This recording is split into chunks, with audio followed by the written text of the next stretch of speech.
મારું નામ ભાવિકા છે। હું અહીંયા આંગણવાડી કાર્યકર તરીકે ફરજ બજાવું છું। કેટલા સમયથી આ ગંદકીનું સામ્રાજ્ય અહીંયા છે? આ ગંદકી તો અહીંયા સતત રહે જ છે અને મારા રોજ જ બાળકો અમે પણ અહીંયા બેસીએ છીએ તો અમારાથી બેસી શકાય એવી હાલત જ નહીં, કારણ કે અહીંયાથી ગંદકી જેટલી છે ને તો સ્મેલ જ અંદર એટલી આવે છે અને મારા આવતા જતા બાળકોને બી એટલું ગંદકીના કારણે માતા પિતા બી મૂકવા આવે છે। એ લોકો મને રોજ અહીંયા ફરિયાદ કરે જ છે કે મેડમ તમે અહીંયા કંઈ કરાવો।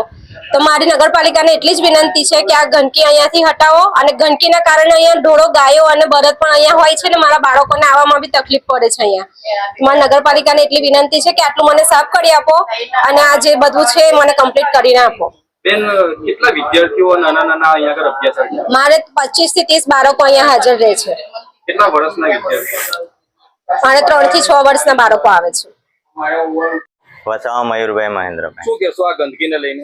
આ ગંદકીનું તો હવે સામ્રાજ્ય તમે જોયું કે કેવું છે। બિયરની બોટલો, દારૂની બોટલો જેવું અનેક નશીલા પદાર્થો જેવું અહીંયા અમને રોજબરોજ જોવા મળે છે।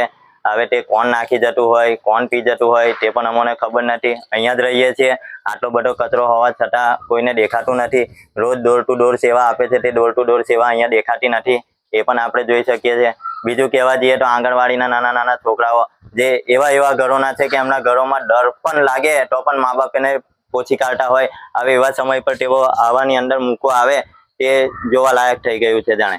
હવે નગરપાલિકાને મારી એટલી વિનંતી કહેતો હોય અને જે ગણો તે જો તમે જાતે કચરો નાખવામાં સમજતા હોય તો આ લેવાનું બી થોડું સમજો તો ખૂબ સરસ કહેવાય। આ કચેરીઓ છે, નાના મોટા ગામોના લોકો અહીંયા અરજી ખાતે આવતા હોય અને તાલુકાનું જો આવા લેવલ ઉપર કામ થતું હોય તો આગળ બીજી ગ્રામ પંચાયતોને એ શું કરવાના?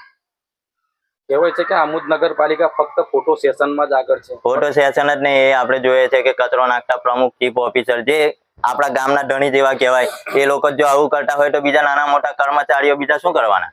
એમને જો સજેશન એમના તરફથી ના મળતું હોય કોઈ જાતનું, કર્મચારી એમનું માને, બીજાનું કોનું માનવાના છે? એ જાતે નહીં કરવાના, એમને કહેશે તો કરશે। તો એવું નથી લાગતું કે નગરપાલિકાના ચીફ ઓફિસર ને પ્રમુખ શ્રી આ જગ્યા પર સફાઈ કરવા આવવું જોઈએ? આવવું જોઈએ, જાતે કરવું જોઈએ। આ જગ્યા નહીં, બધી કેટલીક જગ્યા છે, તેમની આંખોમાં આવવું જોઈએ આ બધું। એમને ખાલી એકલું બેસી રહીને કામ કર્યા કરવાનું એવું તો કઈ છે નહીં અને કામ પણ આપણે જોઈએ છે કેવા થાય છે તે। તમારું? મારું નામ સીડી મોહમ્મદ ઇરફાન છે, ઉર્ફે ઇરફાન બાદશાહ। મારું મકાન પાછળ નગરપાલિકા આંગણવાડી પાસે જ છે અને આંગણવાડી ચાલુ છે। અહીંયા નાના નાના ભૂલકાઓ આવે છે, અહીંયા આગળ કચરા પેટીનો ઘોર ગંદકી છે બિલકુલ। એ કચરા પેટીની અંદર દારૂની બોટલો પ્લસ બિયરના બોટલો જેવા કે ડબ્બા પેકિંગો, અહીંયા આગળ નશીલા પદાર્થો પીને એના ખુલ્લા પેકિંગો નાખવામાં આવે છે। અહીંયા આગળ ગંદકી ફૂલ છે। અહીંયા નાના નાના છોકરાઓ અભ્યાસ માટે આવે છે આંગણવાડીમાં। પાલિકાની કોઈ પણ તરફથી આગળ કચરા પેટીનું ડબ્બું મૂકવાની કોઈ પણ સગવડતા નથી। પાલિકા હોવા છતાં જો પાલિકાની પાસે કચરા પેટીના ડબ્બા મૂકવાની વ્યવસ્થા ના હોય તો પછી એના કરતાં તો ગ્રામ પંચાયત સારી કહેવાય। જોઈ લો આજુબાજુના ગામડાઓની અંદર જઈને તમે સફાઈ, લાખો રૂપિયા ખર્ચા કરવા છતાં પણ આ લોકો પાલિકાની પાસે કચરા પેટીના ડબ્બાની વ્યવસ્થાઓ નથી। આ ગંદકી રોડ પર ફેલાય છે। આ કચરાની અંદર અનેક પ્રકારના કચરાઓ, ગંદા કચરાઓ લોકો નાખી જાય છે। આ તો અંધારી નગરીને ગંદુ રાજ છે, કશું છે નહીં। બીજું આ પાલિકા બધી જગ્યાએ આમોદ ગામની અંદર ઠેર ઠેર જગ્યાએ ગંદકીના સામ્રાજ્ય ફેલાયેલા છે। આ લોકો કોઈ પણ પ્રકાર રીતે કોઈ રીતે કામ કરવા માટે તૈયાર નથી। ને આજુબાજુ સરકારી ઓફિસો છે, 52 ગામની ઓફિસ છે, મામલતદાર, પોલીસ સ્ટેશન છે, આ બધું છે, હોવા છતાં પણ આવી ગંદકી અમારે વેઠવી પડે છે અહીંયા આગળ। કમલેશભાઈ સોલંકી, આમોદ વોર્ડ નંબર 6 ના સદસ્ય। આમોદ નગરપાલિકા વોર્ડ નંબર 6 ની અંદર મિશ્ર આંગણવાડી નંબર 3 ની નજીકમાં આમોદ નગરપાલિકાના થકી કચરાના ઢગલા યોગ્ય રીતે સેનેટરી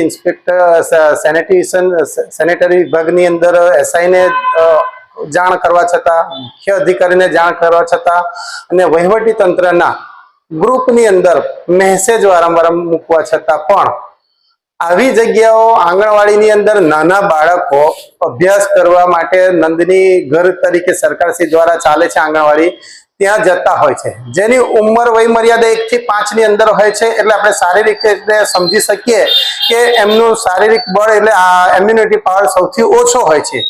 ત્યાં આવી ગંદકી હોવી એ આરોગ્યને નુકસાન પહોંચાડે તેવું સમજી શકાય છે.